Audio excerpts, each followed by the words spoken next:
나무아미타불. 오랜만에 인사드립니다. 불량수열의 장 김성우라고 합니다. 오늘은 새로운 주제로 말씀을 드릴까 싶습니다. 정토수행으로 지장왕 보살이 된 신라의 김교각 스님, 이런 주제로 말씀을 드리겠습니다. 중국 구화산의 김교각 스님에 대해서는 예전에 KBS라든지 방송에도 많이 보도가 됐었고, 또 책으로도 소개된 지가 한 20-30년 되는 것 같습니다. 또 한국 스님과 불자들도 많이 또 성지순례를 가고 있는 곳이고요. 또 2017년, 18년쯤에는 구화산의 지장왕 보살상이 무려 155m로 이렇게 조성이 됐습니다. 불신, 즉 부처님 몸만 해도 한 99m로 이렇게 조성이 됐습니다. 연화대까지 해서 155m로 세계 최대로 조성이 됐고요. 이 부처님 몸이 99m인 것은 김교각 스님께서 99세에 입작하셨기 때문에 이제 그렇게 했다고 합니다. 특히 중국에서는 이 오대산의 문수보살님, 보타낙가산의 간음보살님, 아미산의 보현보살님, 그리고 구화산의 지장왕 보살님이 있는데, 이 지장왕 보살님을 가장 존경하고 사랑한다고 합니다. 그 이유가 뭐냐 하면은 사람의 몸으로서 이 보살이 됐기 때문이라고 합니다. 그래서 이제 육신보살로서 돌아가신 뒤에 이제 시신이 썩지 않고 그래서 금치를 해서 이제 등신불로 모신 이제 시조가 바로 이 신라 왕자 출신인 김교각 스님이십니다. 그래서 외국인이지만은 중국의 이제 민중들이 가장 사랑하는 이제 고승이자 또 육신보살이 바로 김교각 스님이라고 합니다.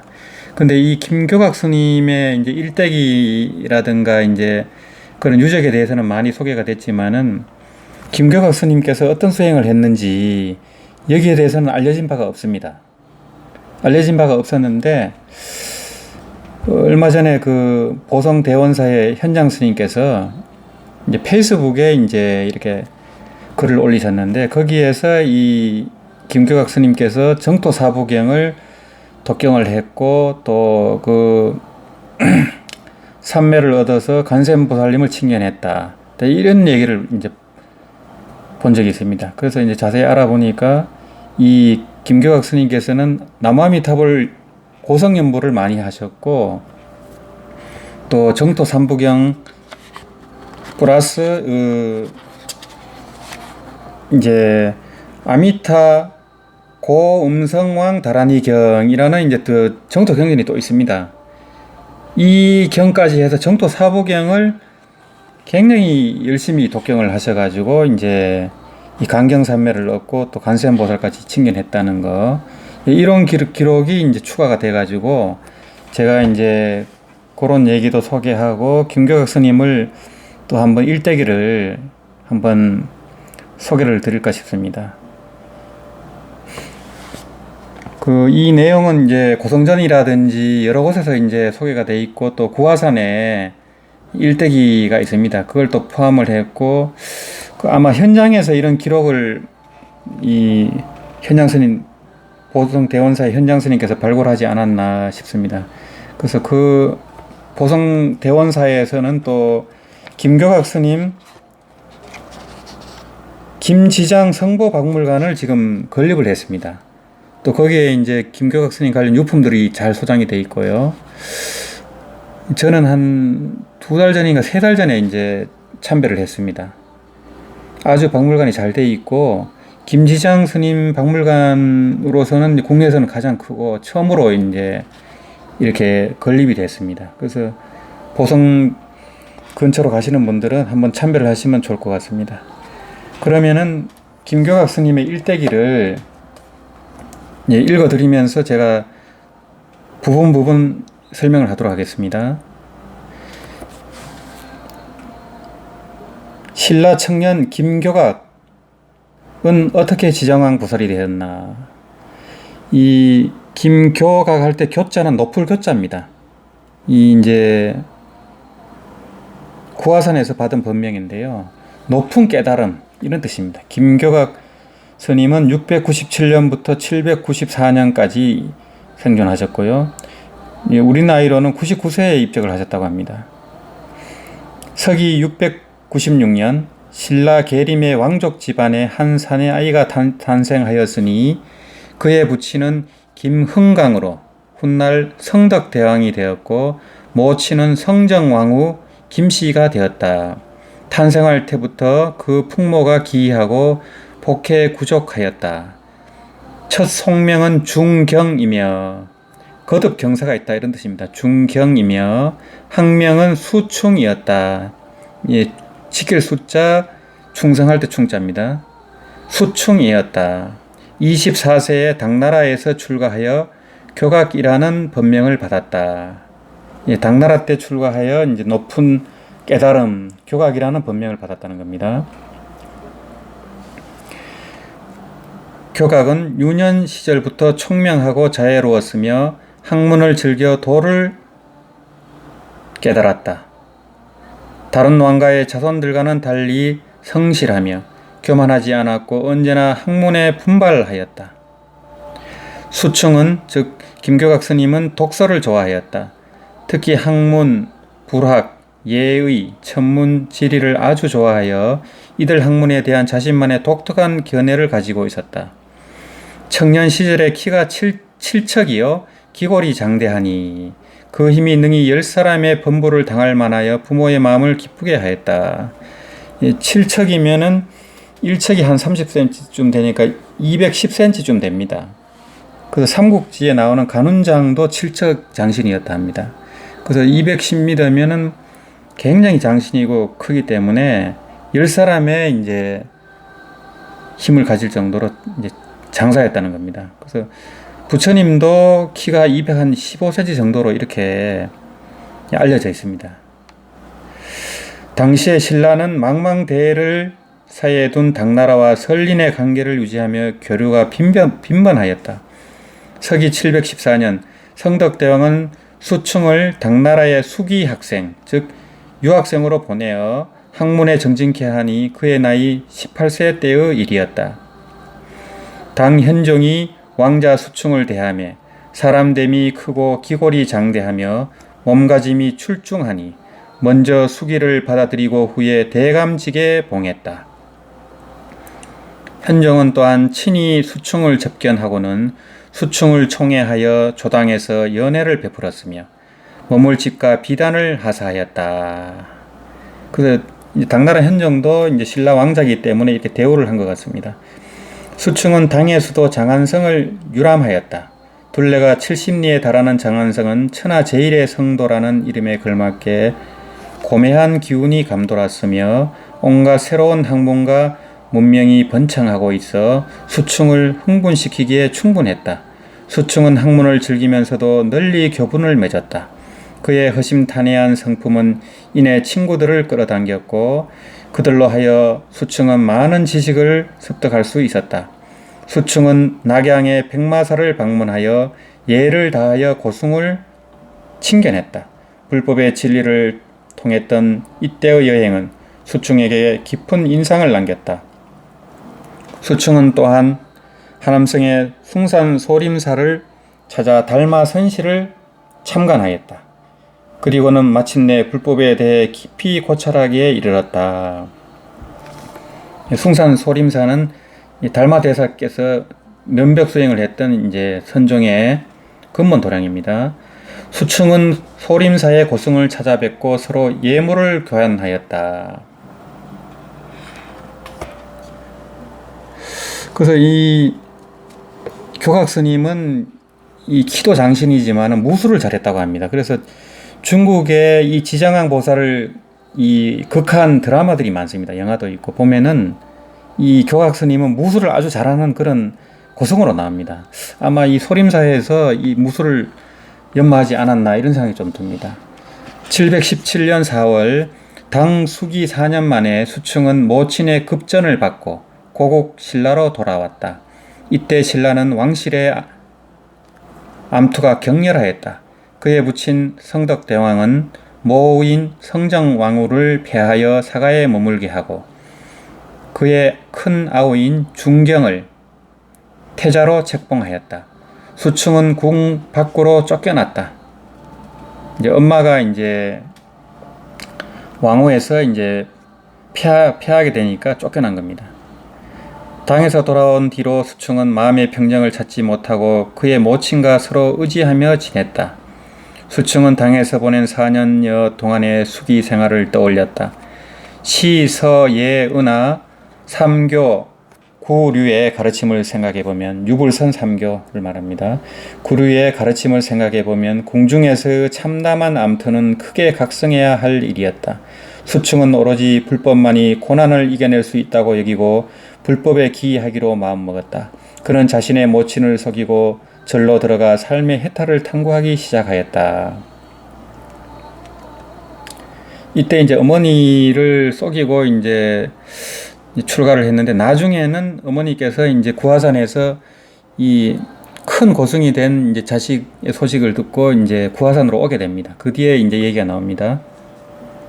수충이 마침내 한 사찰에서 출가하니 그의 이름과 성을 숨기고 다만 법호를 지장이라 하였다. 그는 죽는 날까지 불법의 진리를 깨닫기 위해 큰 서원을 세우고 정진하였다. 이렇게 지장이라는 본명을 한 거 보면은 이 훗날 지정왕 보살이 될 것이 운명적으로 이런 법호를 짓게 되지 않았나 이런 생각이 듭니다. 그래서 이제 지장보살의 하신으로 육신으로 왔지만은 깨닫기 전까지는 그거를 스스로도 모르지 않았나 이런 생각이 듭니다. 719년 지장은 행장을 수습하여 흰 개와 함께 상선을 타고 거친 풍랑을 헤치며 당나라로 다시 향했다. 이상적인 수행의 땅을 찾아 나선 것이었다.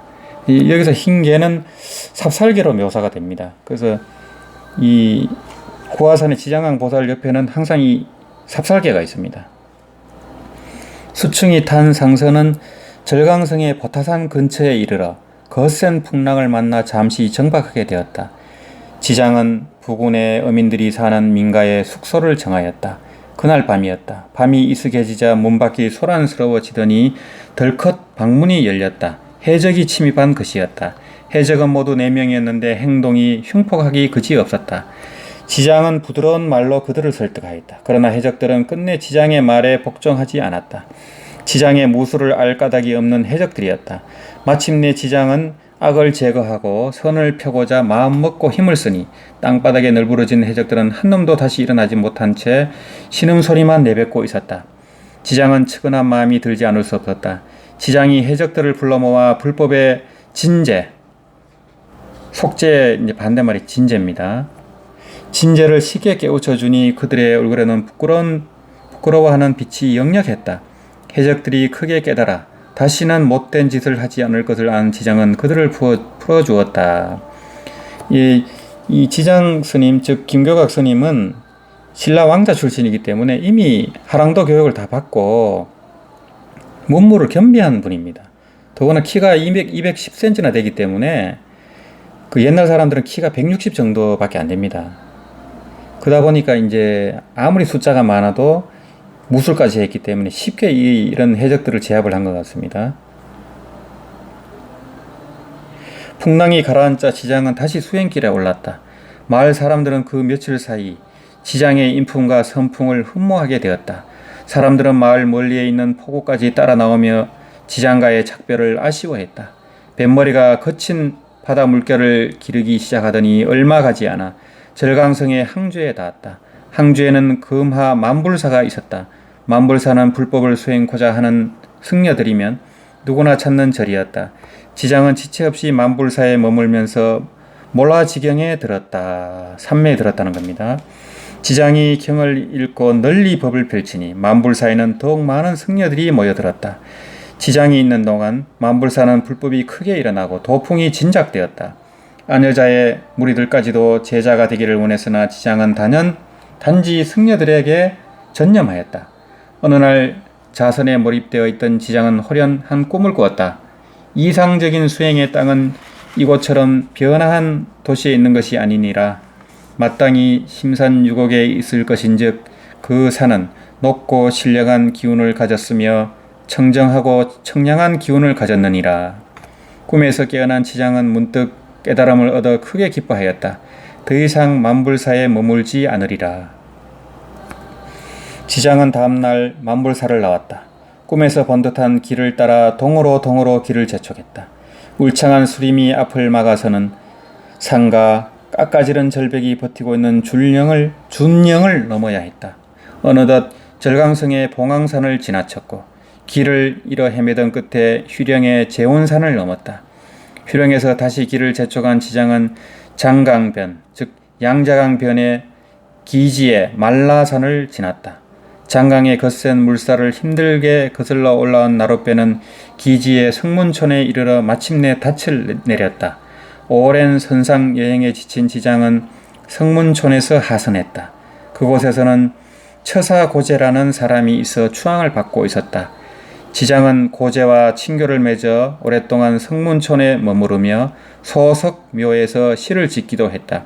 그러면서 지장은 자기가 찾는 영산에 대한 이야기를 자주 했다. 신령스런 산에 대한 이야기를 자주 했다. 처음에는 지장의 뜻을 못 본 척하던 고제도 마침내는 그의 정성에 감동하여 한 곳을 가르쳐 주었다. 그곳은 동쪽으로 더 내려간 곳에 위치한 구화산이었다. 지장은 곧바로 고제를 작별하고 구화산으로 가기 위해 길을 떠났다. 밤낮을 가리지 않고 산을 넘고 물을 건너 헤매던 끝에 지장은 구화산 북쪽의 노전고을에 도착할 수 있었다. 지칠 대로 지친 지장 스님은 주저없이 고을에서 가장 큰 집으로 들어섰다. 노전고을의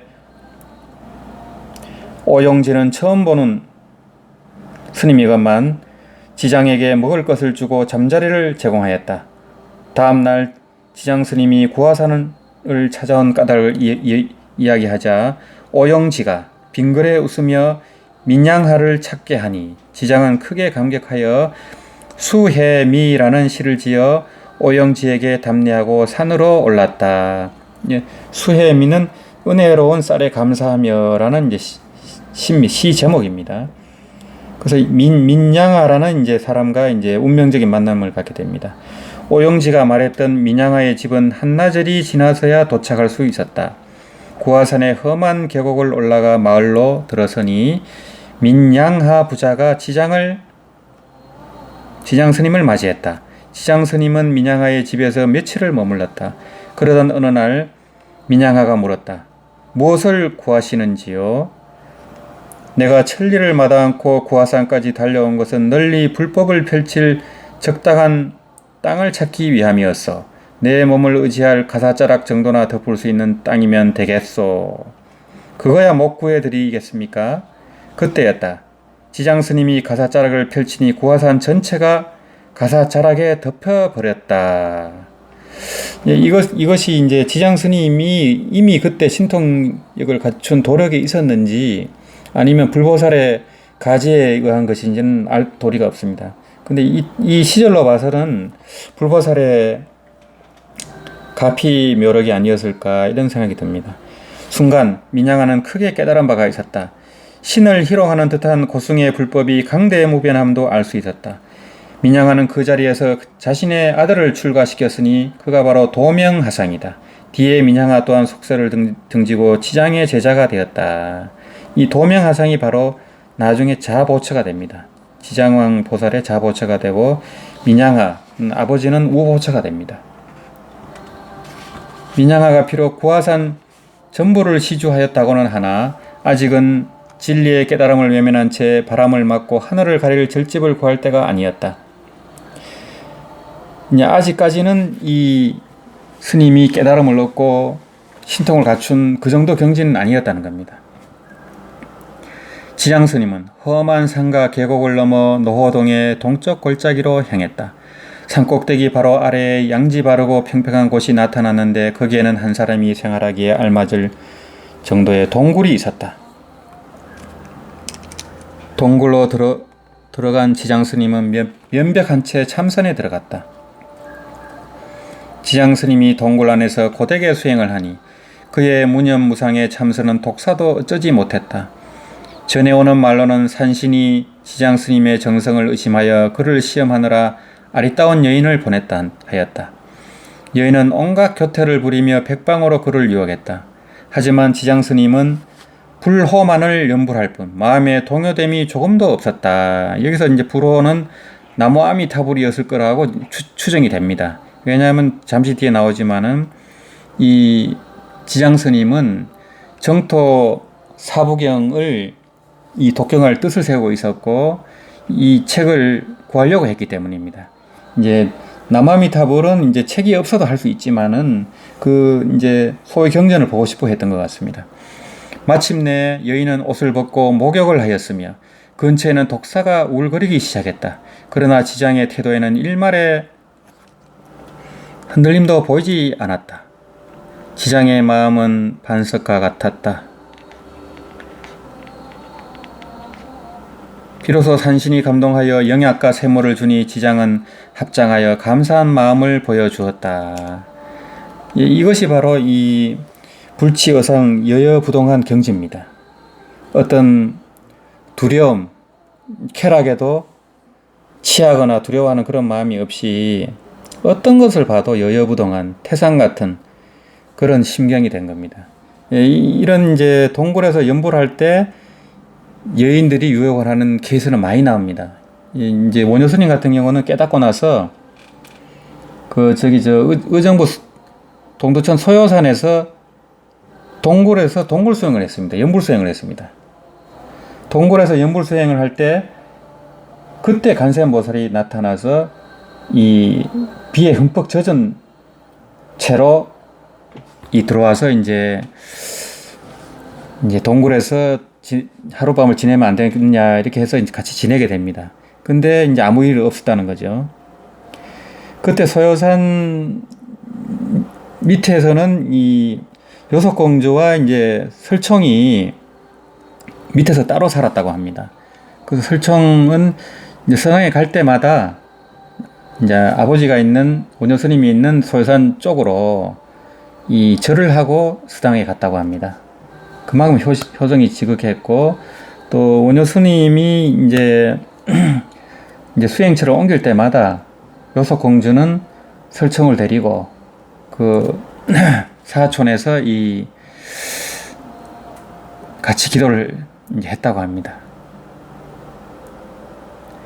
그래서 이제 원효스님처럼 이 지장스님도 이런 경계에서 흔들림이 없었다는 겁니다. 부처님도 최후의 경계는 바로 이제 마왕의 딸이었을 정도로 최후의 경계가 바로 음욕입니다. 이제 음욕을 넘어서야 진짜 깨달음을 증득했다라고 할 수 있습니다. 지장스님은 사부대경을 기중하게 생각하였다. 이 사부대경이라는 것은 정토경전 이제 4가지를 말합니다. 하지만 산중에는 사부대경의 필사본이 없어 이를 구하기가 쉽지 않았다. 옛날에는 경전을 인쇄하지 않고 이제 필사해서 사경을 해서 이제 이 경전을 돌려보고 했기 때문에 그래서 사경 수행이 굉장히 중요한 수행이었고 또 경전 유포의 가장 중요한 방법이었습니다. 그 뒤에 이제 복판 인쇄가 되고 이제 금속 활자가 나오고 해서 이제 대중화가 많이 되었지만은 그 전에는 전부 사경으로 해서 이제 경전이 필사가 됐습니다. 지장스님은 친히 백리밖에 남능으로 나아가 이를 필사하고자 하였다. 사부대경이란 무량수경, 감무량수경, 아미타경, 요거를 이제 정토 삼부경이라 합니다. 고음성 다란이경, 고음성 다란이경은 한국에서는 거의 모르는 경전입니다.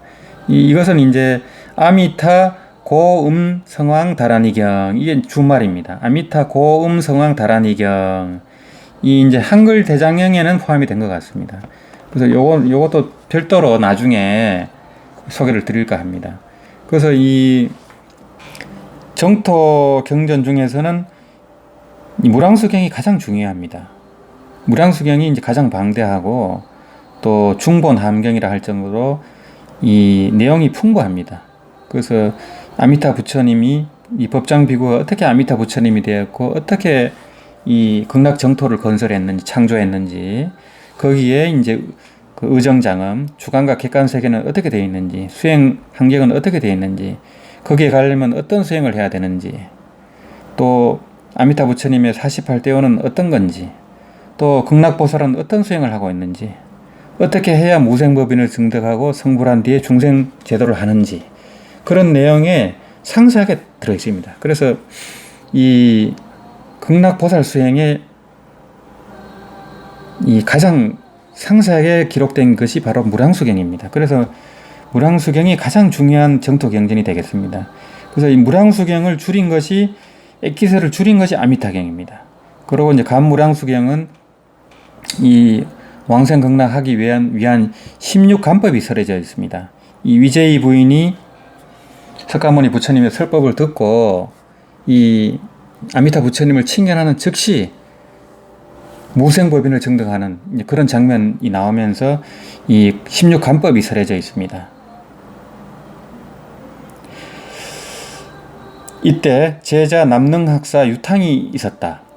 유탕은 멀리 이국에서 온 지장스님을 흠모하여 따랐다.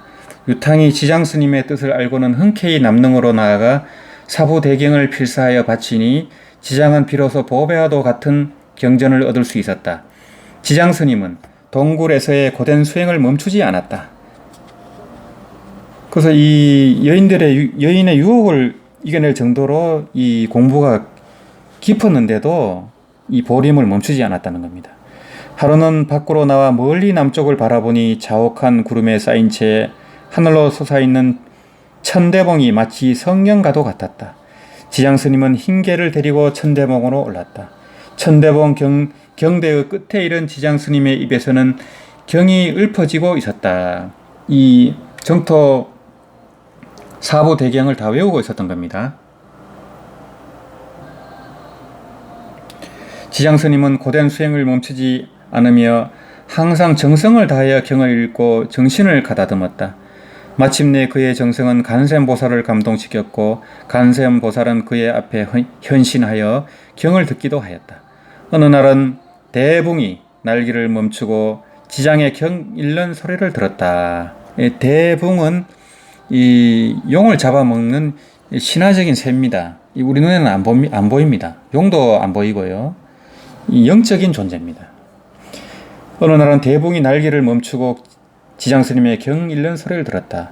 구름 위에 뛰놀던 청룡도 머물러 지장스님의 경 읽는 소리를 들었다. 이 천룡 팔부에 나오는 이런 존재들은 보이지 않는 존재입니다. 지장스님이 49천의 부처님들께 절하며 경을 읊음이 끊이질 않으니 서가열에조차도 시간이 지나감을 잊고 있었다.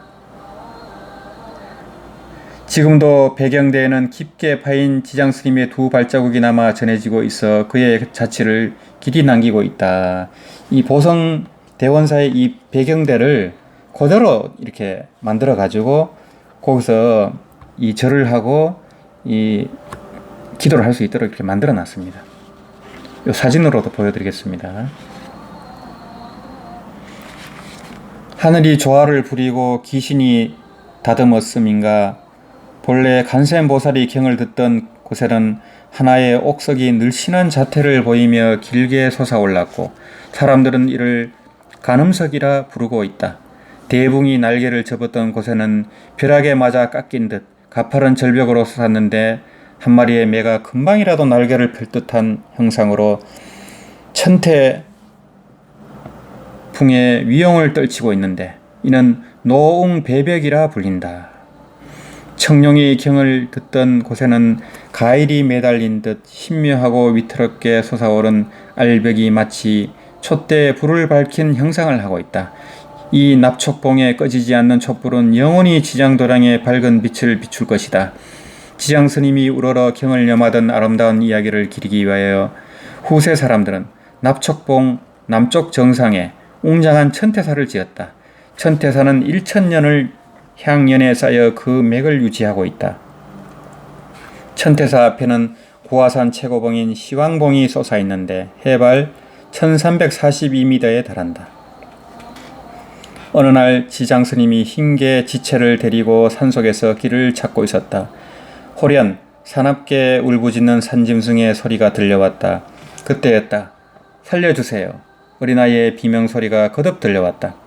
지장 스님이 정신을 가다듬어 바라보니 호랑이 한 마리가 막 아이를 삼키려 하고 있었다. 지장 스님은 지체 없이 호랑이에게 몸을 날렸다. 흰개 지체도 동시에 호랑이한테 달려들었다. 순식간의 일이었다. 그 사납던 호랑이는 기운 한번 못 쓴 채 바위에 매달렸다. 사람들은 후에 이 바위를 석호봉이라 하였다. 목숨을 건진 어린이는 기지의 성문촌에 사는 과여로 겨우 13살이었다. 지장스님이 불쌍히 여겨 거두고자 하니 아이는 그 뜻을 따라 제자가 되었다. 동자는 지장스님의 보살핌을 받으며 천진난만하게 생활했다. 언제나 그림 그리기를 좋아하며 즐겁게 지냈다. 그러나 너무 어린 동자로서 산속의 적막함을 참기가 어려웠다. 얼마 지나지 않아 동자가 하산할 것을 청하니 지장스님은 청을 물리칠 수가 없었다. 지장스님은 시한수를 지어 동자를 전송했다. 지장스님은 수행하는 동안에도 일하기를 멈추지 않았다. 제자 승유 등을 이끌고 물길을 만들고 수전을 개간하였다. 지금도 하성사 계곡에는 계곡의 물을 끌어들여 논밭이 가득하고 그 물로 방생지를 가득 채우고 있다. 지장스님은 몸을 돌보지 않고 힘써 개간에 나섰다. 그의 간절한 정성은 그칠 줄을 몰랐다. 지장스님은 하성사 계곡에 항립도를 시험적으로 재배하는 데 성공하였다. 항립도는 밥을 하면 색깔이 누런 배로 도톰하며 향기가 그윽했다. 산속의 사람들은 기뻐 어쩔 줄을 몰랐다. 전하는 말에 의하면 항립도는 지장스님이 신라에서 가져온 것이라고 한다. 지장스님은 또 산꼭대기에 금지차를 심었다. 지금까지도 금지차는 질이 아주 좋은 녹차로 인정받고 있는데 이것 역시 신라에서 가져온 것이라 전해지고 있다. 지장스님은 제자들을 거느리고 향림공 아래의 백설현에 머물렀다. 먹을 것이 부족하자 지장스님은 하얀 백토를 구하여 감노수로 밥을 지어 대중들을 공양하였다. 오랫동안 여름에는 흙으로 밥을 지어 먹었고 겨울에는 모닥불로 옷을 삼아 지내는 등 강고하게 지냈다. 그래서 하얀 백토를 밥을 섞어서 이렇게 지어 먹었다는 겁니다. 지장스님은 대중들을 교화하였다. 대중들은 모두가 마음에 큰 뜻을 품고 각고의 수행을 지속하였다. 갈수록 힘든 생활이었지만 대중들은 더욱 견고한 마음으로 수행에 정진하였다. 지장스님은 전다봉을 찾아 주민들에게 살생을 하지 말며 익조를 보호하여 멀리하지 말 것 등을 설하였다. 익조는 사람에게 도움이 되는 새를 말합니다. 당 지덕연간 초기에 이 연호는 756년부터 758년 사이입니다. 청량현의 제갈절이 산에 올랐다.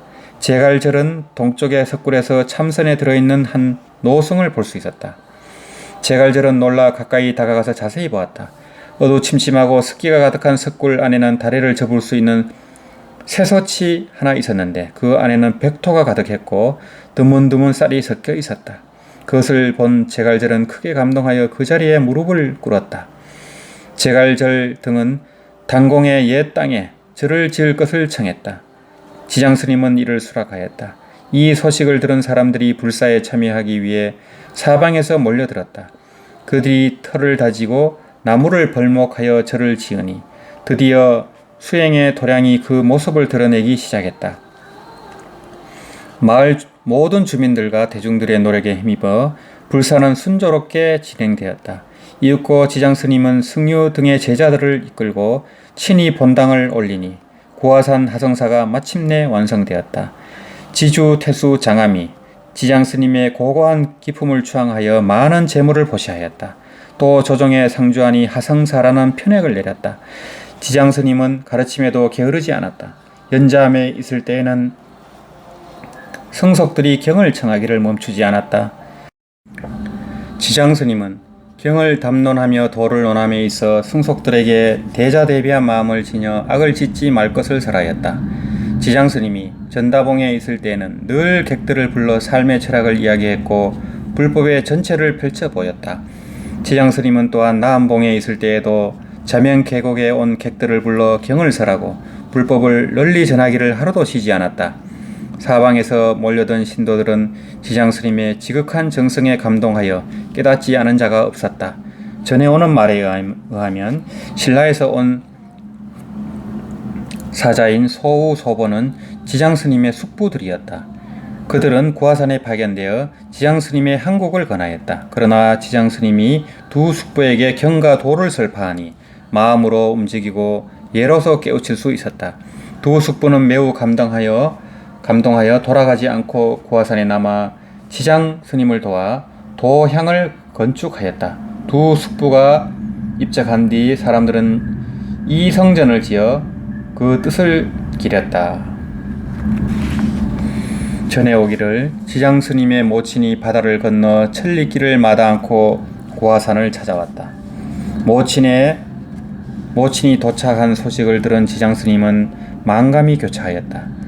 땅바닥에 꿇어 큰 절을 올린 지장 스님은 오랜 동안 일어날 줄을 몰랐다. 지장 스님의 모친은 아들에게 함께 돌아갈 것을 정했다. 그러자 지장 스님은 모친에게 말하기를 지금 떠난다 하여도 바다를 건널 수 없을 것이옵니다. 모친 즉 성정왕후가 감정을 이기지 못해 3일 밤낮을 울며 보내니 눈이 보이지 않았다. 지장 스님이 크게 모친을 숭앙하여 하성사 앞에 우물에서 물을 길어 눈을 씻어주니 마침내 다시 볼 수 있게 되었다. 모친이 돌아가시자 사람들은 지장 스님의 모친을 기리기 위하여 우물을 만들고 한 보탑을 세웠다. 후에 사람들이 우물은 명안천이라 했으며 탑은 낭랑탑이라 불렀는데 지금까지도 전해오고 있다. 당 정원 10년 즉 서기 794년 지장 스님은 세수 99세를 맞이했다. 7월 30일 지장 스님은 대중들을 불러놓고 호련히 세상을 떠났다.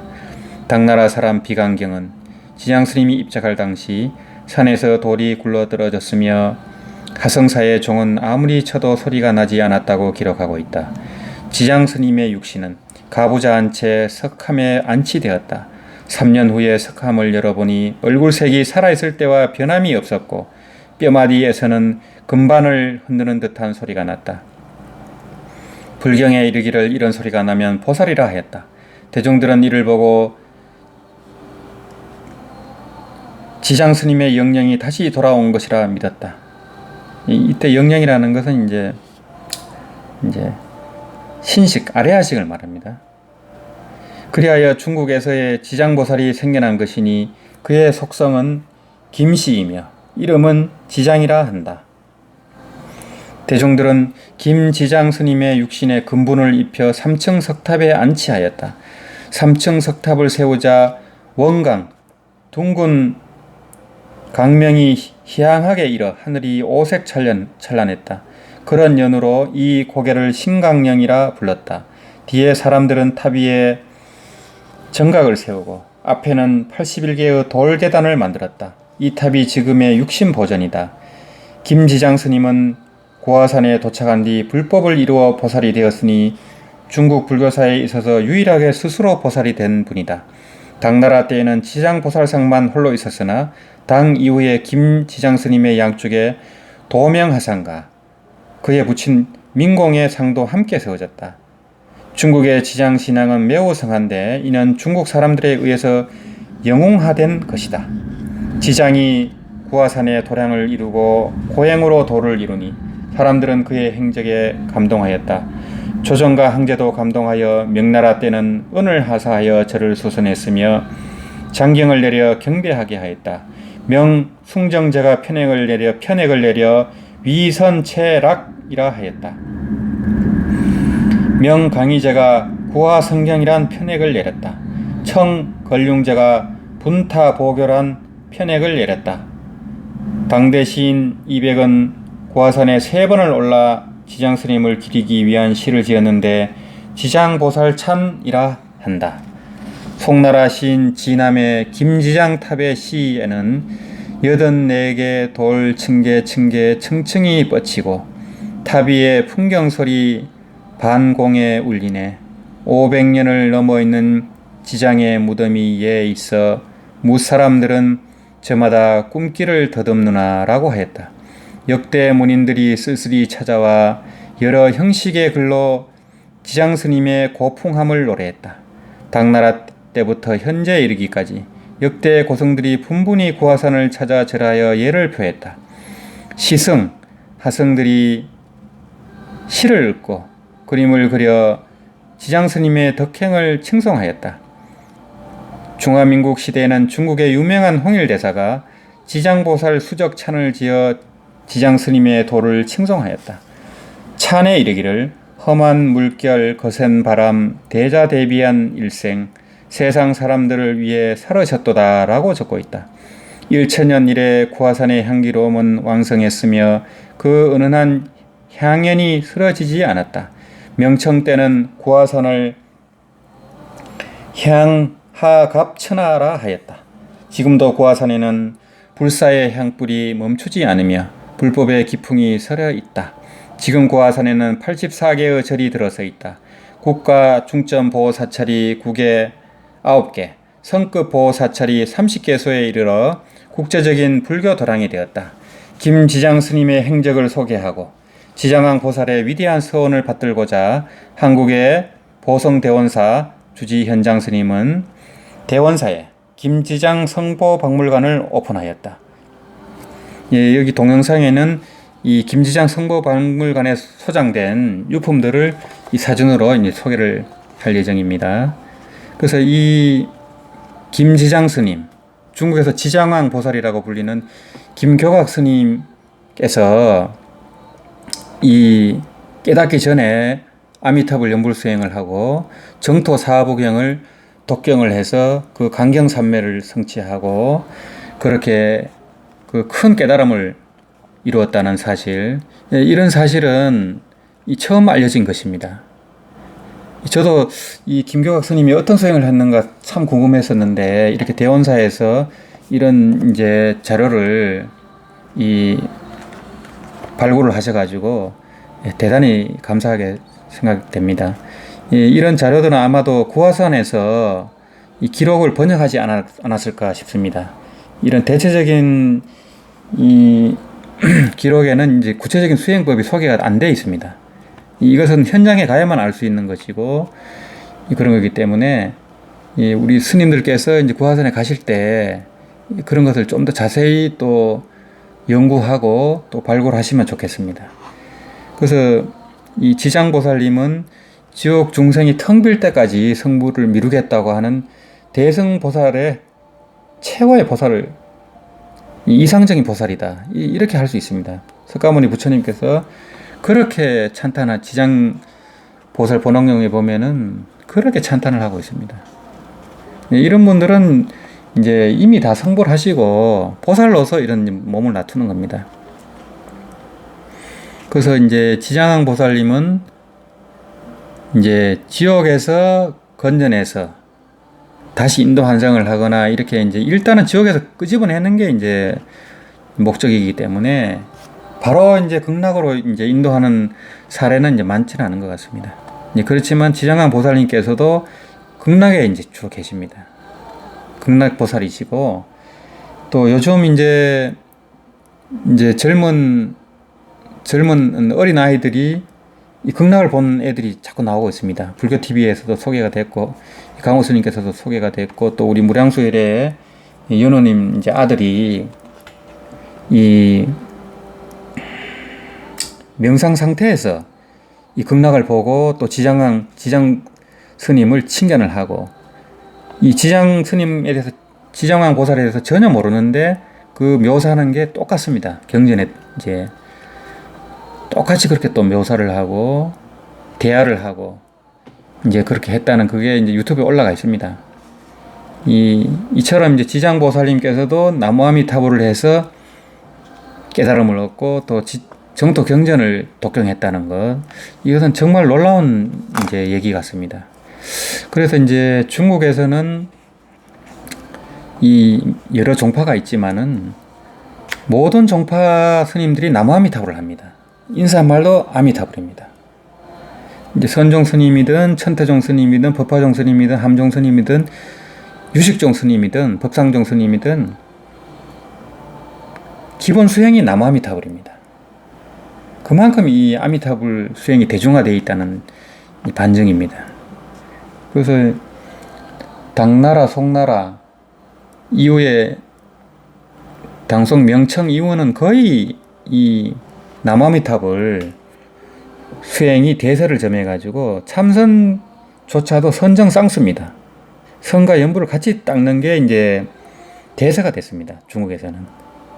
그게 이제 우리나라에서는 이제 조선시대 때 그 흐름이 들어오지 못하다 보니까 이 아미타불 수행이 고려시대 이후에는 거의 끊어지다시피 이제 한 것 같습니다. 신라, 고려 때까지는 이 아미타 불화가 굉장히 많고 극락도가 굉장히 많습니다. 또 극락 8대 보살도가 많고 한데 조선시대 때는 이제 간음신앙이 주류가 됩니다. 이제 불교가 극도로 이제 위축이 되다 보니까 그런 상황이 됐습니다. 근데 이제 최근에 다시 이 아미타불 수행 정토 법문이 굉장히 확산이 되고 있고 또 선방 스님들도 아미타불 하는 분들이 많아지고 있습니다.